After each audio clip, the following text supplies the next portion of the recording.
Are you sleeping restlessly, feeling irritable or moody, forgetting little things, and feeling overwhelmed and isolated? Don't worry, we've all been there. You're probably just stressed out. Stress isn't always a bad thing. It can be handy for a burst of extra energy and focus, like when you're playing a competitive sport or have to speak in public. But when it's continuous, the kind most of us face day in and day out, it actually begins to change your brain.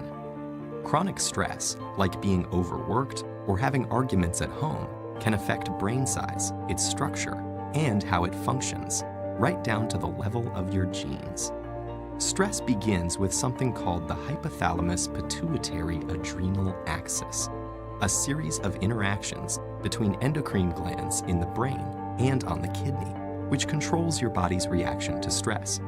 When your brain detects a stressful situation, your HPA axis is instantly activated and releases a hormone called cortisol, which primes your body for instant action.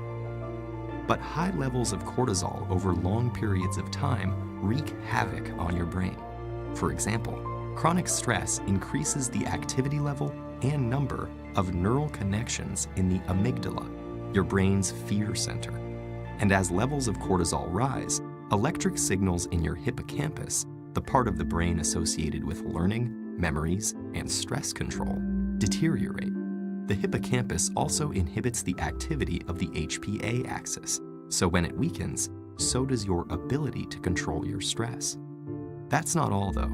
Cortisol can literally cause your brain to shrink in size.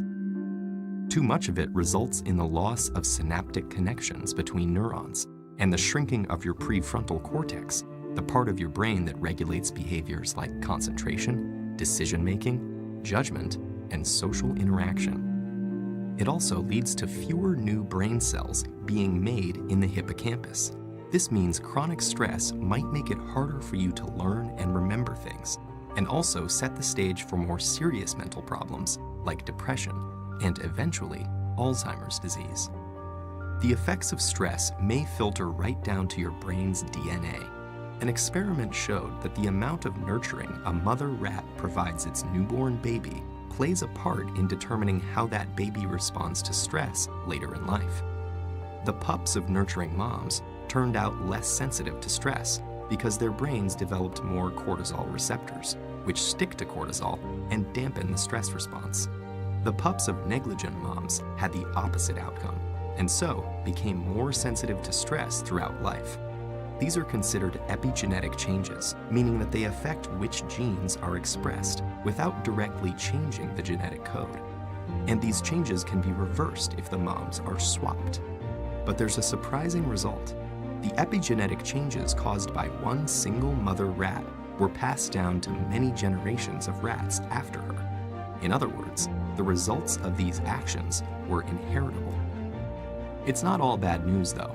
There are many ways to reverse what cortisol does to your stressed brain.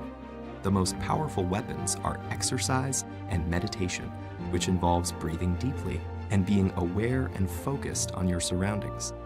Both of these activities decrease your stress and increase the size of the hippocampus, thereby improving your memory. So don't feel defeated by the pressures of daily life. Get in control of your stress before it takes control of you.